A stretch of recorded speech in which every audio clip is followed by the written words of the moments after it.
This segment of DelmarvaLife is sponsored by TidalHealth.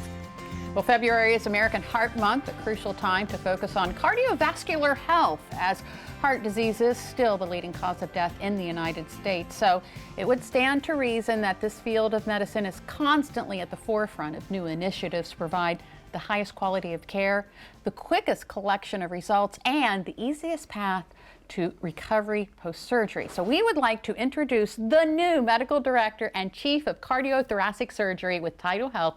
This is Dr. Jeffrey Cope. Welcome to DelmarvaLife. Thank you so much, Lisa. So can you start off by telling us a little bit about what you do on your team at TidalHealth? Sure. Well, I'm one of 3 cardiothoracic surgeons at TidalHealth, and we have 5 physician assistants on the team as well.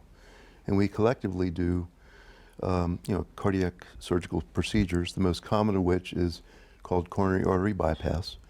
And that's intended to reroute blood around blocked coronary arteries, which of course can cause angina or heart pain, can cause heart failure, or worse yet, a heart attack. We also do valve repairs and replacements, and I'm excited to say that we're starting to do much more of those less invasively. Yeah. That is to say, instead of the traditional full breastbone incision, we're now starting to do things via a little incision in the right side of the chest, or just 1/3 of the breastbone incision.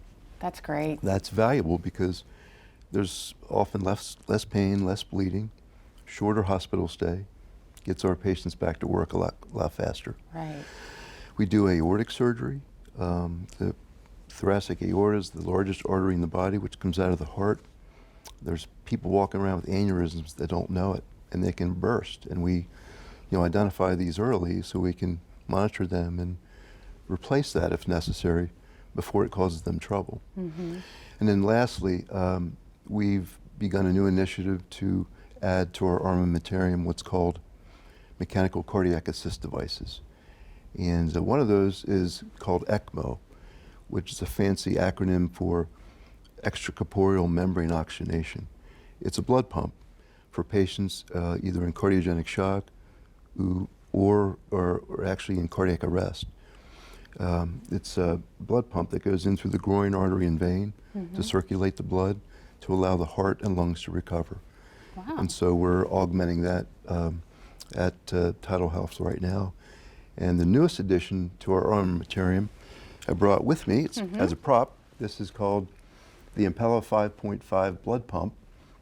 It's an amazing little device. It delivers 5.5 liters of blood flow, which is about the cardiac output of a normal-sized adult. This is really the business end of the pump. This tip sits in the left ventricle, which is the large muscular pumping chamber of the heart. And back here is the actual motor or pump, which spins very fast to pump the blood from the left ventricle into the aorta to basically assist the left ventricle recover from its disease state. Wow. This goes in through a little incision in the collarbone or directly into the aorta. Just last month, we acquired this device at TidalHealth, and we're very excited to start using it. What's it like to see this kind of technology? I mean, you've been doing this for a long time. Right. Did you ever think that you would have some kind of device like that? No, thank God we have engineers, very smart engineers, to develop things like this, because these have really, truly saved thousands of Americans' lives.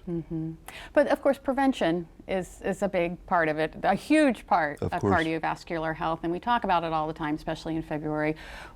What can we do on a daily basis to prevent ourselves from having to come see you? Great question, Lisa. I think the 2 things that all of us can do are watch what we put into our bodies, especially with regard to food. I recommend if folks don't know what they shouldn't be eating is to get a nutritional consult, but in general, high sugar sweets are bad, high saturated fats are bad. And all the labels now are required by FDA to have, the amount of sugar and calories and fats listed on those packages. And the second thing is stay active. Walking's a great form of exercise. You don't have to have a gym in your basement. Just walking, running if you so desire. Those things are very important.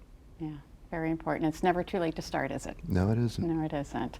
Dr. Cope, we appreciate you being here and introducing yourself to us and showing us these new advances at TidalHealth. Thank you so much. Thank you. I'm honored to be here.